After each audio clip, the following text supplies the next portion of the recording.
Wyoming Territory, August 1881. The sun was just starting to fall behind the low hills when Clara Kersey watched her world burn down around her. The trading post had stood for 15 years. Her father built it with his bare hands, and she had run it alone since his death 3 winters ago. It was everything she had left. Now it was just smoke and ash curling into the orange sky like a cruel joke. She stood in the dirt, hands shaking, soot streaking her cheeks. The fire had taken the store, her home, the ledger, the crates of goods she had traded months to gather wiped clean in a matter of minutes, and her brother's boy gone. She had left him on the porch just for a minute to fetch a crate from the back room. Then came the shouting, the boots, the sound of gunfire. The outlaws, 3 of them, faces covered, yelling about whiskey and coin, had taken the supplies, set fire to the post and vanished, and they took with them. He was only 6, she had nothing, not a horse, not a weapon. Not a soul to call for help, until she heard the hooves.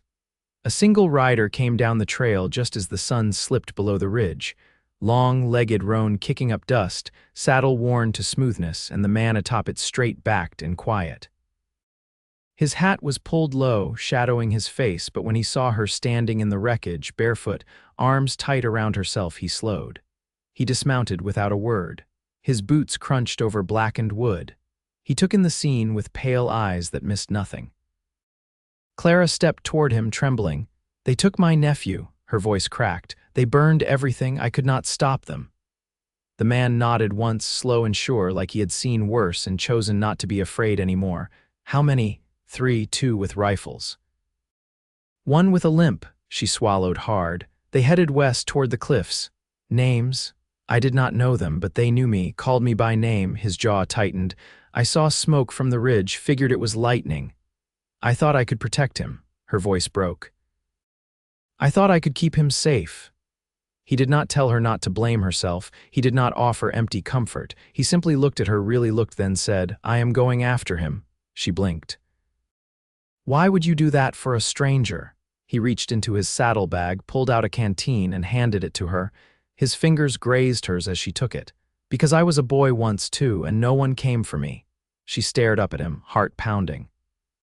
"What is your name?" "Lorien Vale." He turned to his horse, checked the straps, then looked back at her. "You coming, Clara?" Her breath caught. He had said her name like it mattered. She nodded. They rode through the night, 2 shadows against the prairie, chasing the fading trail of smoke and hoofprints.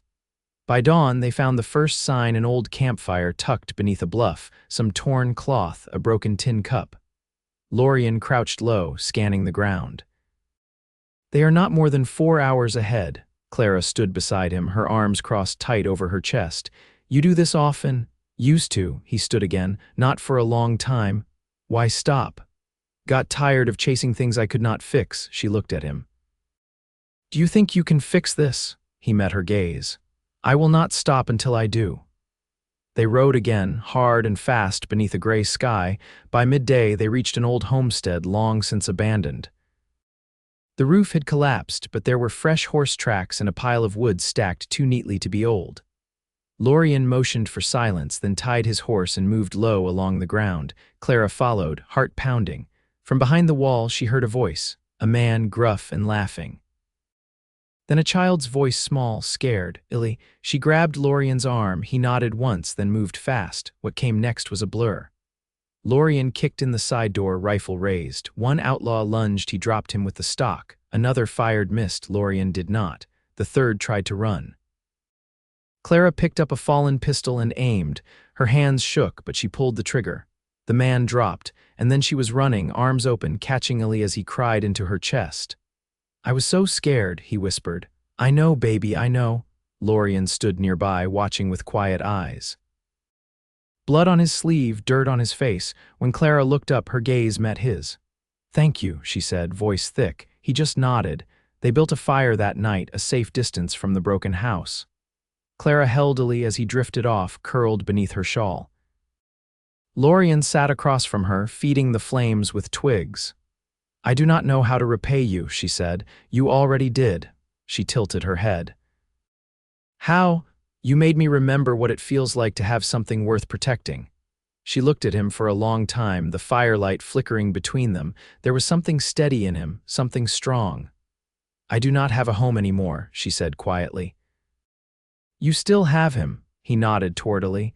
"And you have me if you want." Her breath caught. She stood, walked slowly over to him, then sat beside him, close enough to feel the heat from his shoulder. "I think I do," she said softly. "Want you, I mean." He turned his head, and for the first time he smiled. "You have me, Clara, for as long as you want." She reached for his hand, and for the first time in days the world felt steady again. By the time they reached the base of the foothills, the wind had shifted. It carried the scent of pine and a cooler promise that hinted at early autumn. Clara kept close in front of her on Lorien's horse, wrapped in her shawl, the boy's head resting against her chest. He'd been quiet since they left the outlaw camp, and Clara didn't press him.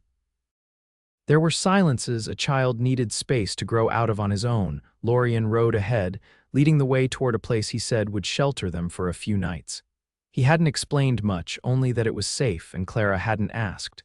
She trusted him now. Not just because he'd saved her nephew, but because of the way he moved through the world, deliberate, watchful, and without a trace of self-importance. Just before dusk, they reached a shallow valley tucked between two ridges. A sod-roofed cabin sat at the edge of a narrow stream, its walls mossed and weathered but standing strong. A small corral stood empty beside it, rails mended with care. Lorien dismounted, opened the door with a carved key from his belt, and stepped aside. "I built it after I left Fort Laramie," he said. Clara stepped inside, mind catching on the word left but not prodding. The cabin smelled faintly of cedar and ash. She eased onto a cot in the corner, tucking an old quilt around him. He didn't stir. "You lived here alone?" she asked softly, brushing dust from the windowsill. "For near 5 years." "You don't now. I come and go," he said, hanging his rifle on a wall hook. "Never stayed put long, not until now." She turned from the boy, her eyes finding his.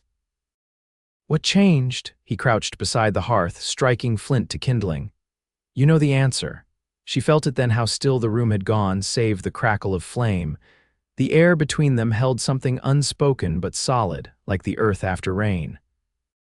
That night, as Ellie slept, Clara stepped outside with a tin cup of water and found Lorien sat on a cut log, sharpening a small blade. The moon hung low, and the sky above them stretched wide and endless. She sat beside him, her knees close to his. "He's tough," Lorien said, not looking up. "He'll carry the weight different than you, but he'll carry it." "I know," she said, "but I wish he didn't have to." The knife paused in his hands. "You ever think about leaving Wyoming?" She looked toward the trees. "I used to, before Pa died, before the post became my whole world. I thought maybe Colorado or west to Oregon, but I couldn't leave what he built behind." "You still can't?" he asked. She met his gaze. "I don't know," he nodded once, slow. "I rode for the army once, did things I'll never speak of. When I left, I came here because no one knew me. Thought I could carve out something quiet, but you can't outrun what you carry." She studied him. "You're not running now." "No," he said. "I'm not." She leaned forward, elbows on her knees. "I've never let someone do what you did for me.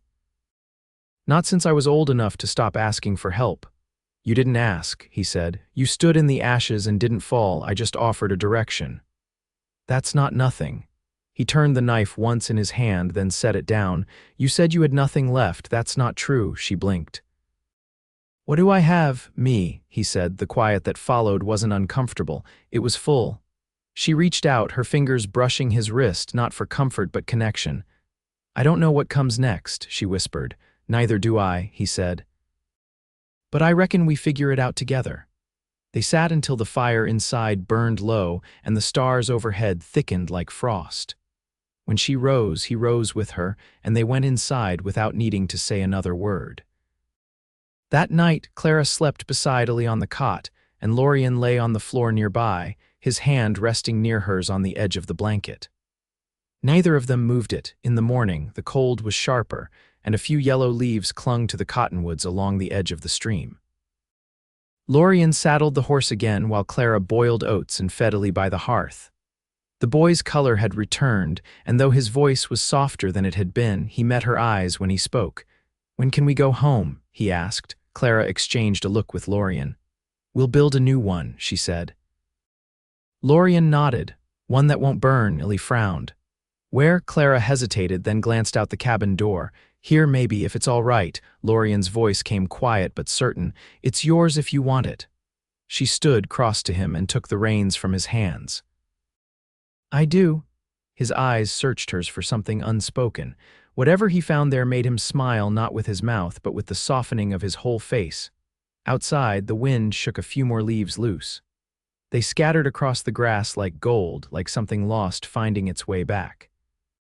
The ground had softened with last night's rain, and the scent of wet earth clung to the air as Clara stepped barefoot into the stream behind the cabin. She rolled her skirt to the knee and knelt beside the water, rubbing out the soot still caught in the seams of her only surviving shawl. The sun had barely crested the ridge, but she'd woken early, her body unsettled by dreams she couldn't recall clearly. Lorien was already outside, repairing a loose hinge on the cabin's door. His sleeves were rolled up, and he worked without sound, each strike of the hammer precise but unhurried. She watched him for a moment, unnoticed, before looking back to the water. Behind her, Illy stirred inside. She could hear him shifting beneath the quilt, his voice small and groggy, asking for her. She dried her hands on her skirt and returned inside. I'll fix you something warm, she said, brushing his hair back from his forehead. You sleep all right, he nodded, then frowned. Will we get new books, eventually, she said. We'll find a way. Illy sat up slowly, his eyes scanning the cabin. It's quiet here, it is, she said. But quiet can be good. By the time Lorien stepped inside again, the smell of cornmeal mush filled the room. He set the hammer down on the shelf and glanced at the hearth. Still got a hand for making a home, he said. Clara stirred the pot without looking up. I never had much choice. Just made do. Now you've got one, he said. A choice. She turned toward him then, the wooden spoon still in her hand. What would you do with it if it were yours? He leaned against the wall, arms crossed. I'd build something that didn't need running from. She handed him a bowl, her fingers brushing his. Then we start there. Later that day, Lorien took Illy out to the edge of the trees while Clara swept the cabin's floor. She paused when she heard laughter light and real and stepped out onto the stoop. Illy stood holding a stick, facing Lorien, who knelt beside him, lining up two small stones. Like this, Lorien said, keep your wrist loose. Let it follow through. Illy squinted, tongue tucked between his teeth, and let the stone fly. It bounced short of the mark, but he grinned anyway. You teach boys? Clara asked, arms folded as she leaned against the post. Before the war, Lorien said, and once after. Didn't last long. Why not? Didn't feel like I fit. Too many ghosts in my throat. She stepped off the stoop and crossed to them. You seem to fit just fine now. Illy looked between them, then handed Clara the stone. Your turn. She crouched at his side and threw. The stone struck one of the markers and sent it spinning. Illy whooped and clapped. Lorien smiled at her, eyes warm. Looks like we've got our own little schoolhouse starting. That night, after Illy fell asleep with his arms wrapped around a folded blanket like it was a dog, Clara and Lorien sat just beyond the cabin, the sky above them washed in stars. She had her knees drawn up, chin resting on them, while Lorien passed her a small tin cup with boiled sassafras root. It's bitter, he warned. I've had worse, she said, sipping. We traded for leaner things some winters. They sat in silence for a while, the kind that didn't press. After a time, she asked, did you come west to forget or to be forgotten? He didn't answer right away. Neither. I came west to remember without anyone watching me do it. She nodded slowly. Do you want to leave here again? No, he said. Not anymore. She glanced at him. Even with us here, especially with you here. She didn't smile, not exactly, but her eyes softened and she reached out, not hesitating this time, and laced her fingers through his. His grip was sure and steady like everything else about him. I'm not afraid now, she said. You don't have to be, he said. Not ever again. The wind moved through the trees long and low. Somewhere in the distance, an owl called once and fell silent. Inside the cabin, Illy slept without stirring. Clara leaned her head against Lorien's shoulder and he rested his cheek against her hair. They didn't speak again that night. They didn't need to. The first frost came quietly in the night, leaving a breath of white across the tall grass and the cabin roof. Clara pulled Ellie's blanket higher before stepping outside, the morning air cutting sharp against her cheeks as she walked to where Lorien was splitting kindling near the woodpile. "You been out long?" she asked. He paused mid-swing, the axe balanced in his hand. "Long enough to know we'll need more stores if we aim to winter here." She nodded, folding her arms for warmth. "There's a settlement east 2 days' ride. Some folks there knew my father. I could ask after credit. You trust them?" "I trust the ones that buried him," she said. Lorien studied her for a moment, then set the axe into the stump. "We'll go together." "I was thinking you might stay back with Ellie. He's still not sleeping clean through." "I can handle him," he said. "But I won't have you riding through the hills alone." Clara hesitated, watching steam rise from his breath. "You always this stubborn?" "Only when it counts." Later, while Ellie stacked wood by the hearth, Clara packed a satchel with dried beans, a wedge of lard, and 2 apples. She wrapped them in cloth and tied it tight. Lorien stood in the doorway, strapping a knife to his belt. "He talks more when you're near," Clara said, glancing toward Ellie. "He's got a quiet sort of bravery," Lorien answered. "Takes after you." She didn't reply. She didn't need to. They left before midday, Clara riding with a borrowed rifle slung across her back, Lorien beside her on his roan. Ellie stayed behind with a neighbor's boy from a nearby trapper's camp. Lorien had ridden out before dawn to ask after the favor. Trust came slow in that country, but it came. By late afternoon, the land began to change. The hills rose sharper, the grass giving way to rock and dry thistle. They rode without hurry, the sun low behind them. "I never did ask what brought you through my way that day," Clara said. Lorien didn't look over. "Was headed south. Thought I'd winter closer to the river. But you changed your course." He gave a single nod. "Sometimes the trail shifts without asking." Clara turned her gaze forward again. "You always speak in riddles." "No. Just when the truth's too heavy for plain words." They camped that night near a shallow ravine, a ring of stones circling the fire. Clara boiled water for coffee while Lorien cleaned the barrel of his rifle, the flicker of the fire drawing lines across his face. "You ever have people?" she asked. He didn't answer right away. "Had a sister once, younger, died in Oklahoma Territory. Fever took her in the spring." Clara handed him the tin cup, her hand steady. "You never went back." "No, there wasn't anything left to return to."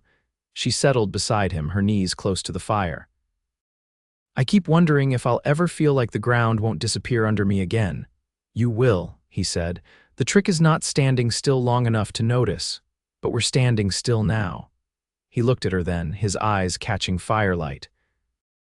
"Not if we're holding something worth keeping." They didn't speak again that night, not after that. In the morning, the wind had picked up, and the sky hung low with the threat of sleet. They rode hard through the narrowing trail until the land opened into a basin scattered with cabins and a clapboard store with a battered tin sign. Clara dismounted first, her boots crunching over the frozen dirt. Inside, the store smelled of tobacco and burlap. A man behind the counter straightened when he saw her. "Miss Kersey," he said. "Well, thought you'd gone east." "No, Mr. Danner," she said, stepping forward. "I just lost the post." He took off his cap and held it against his chest. "I'm sorry to hear that." "Your pa was a good man." "I'm hoping I can buy on credit," she said. "We've a place now and we're rebuilding." Danner glanced at Lorien, then back at her. "You vouch for him?" "I do." Danner nodded once. "Then you've got it." They loaded the horse with sacks of flour, salt, and a small pouch of coffee.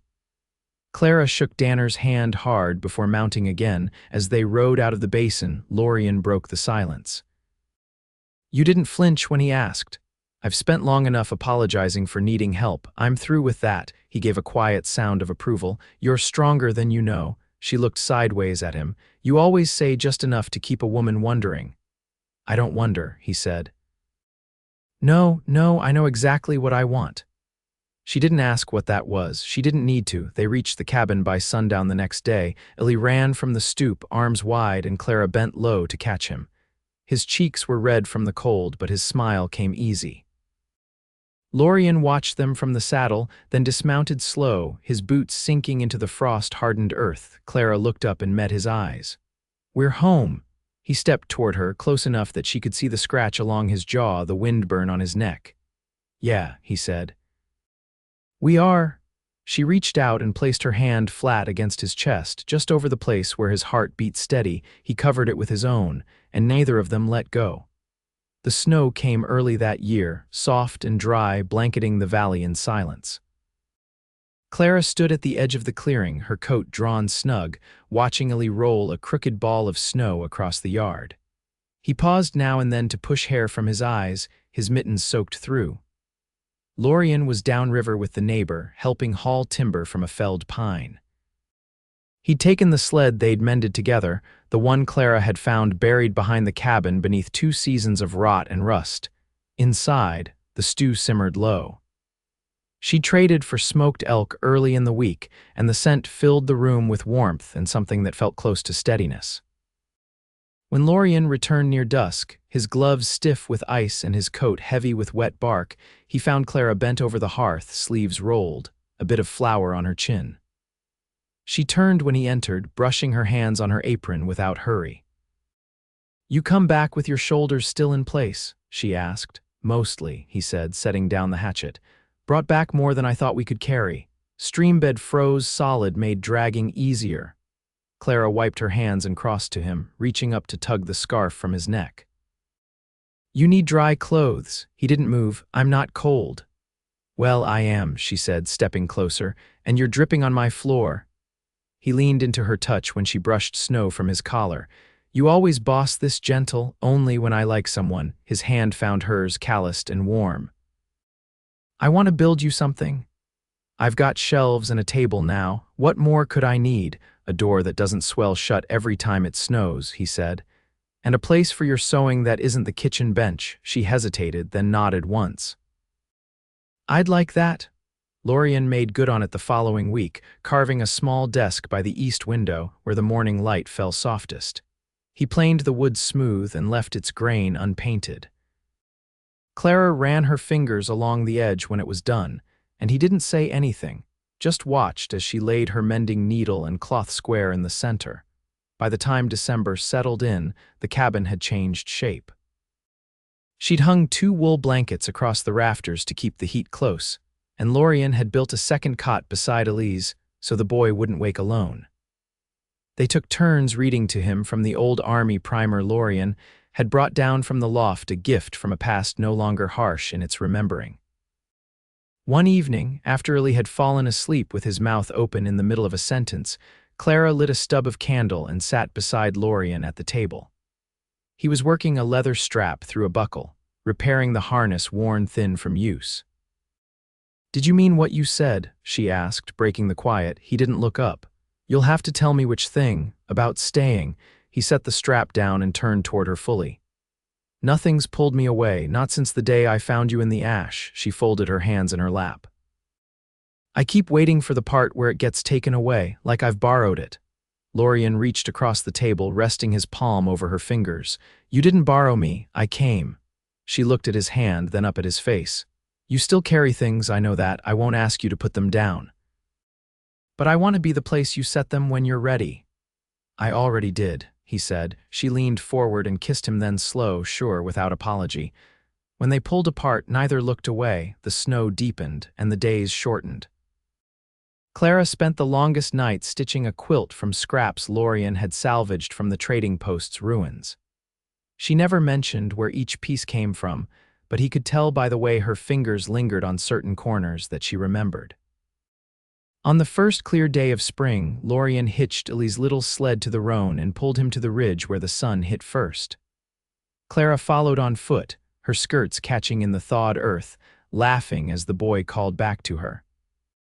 That evening, with the light stretching long across the floorboards, Lorien stood in the doorway, watching her sort seed packets on the table.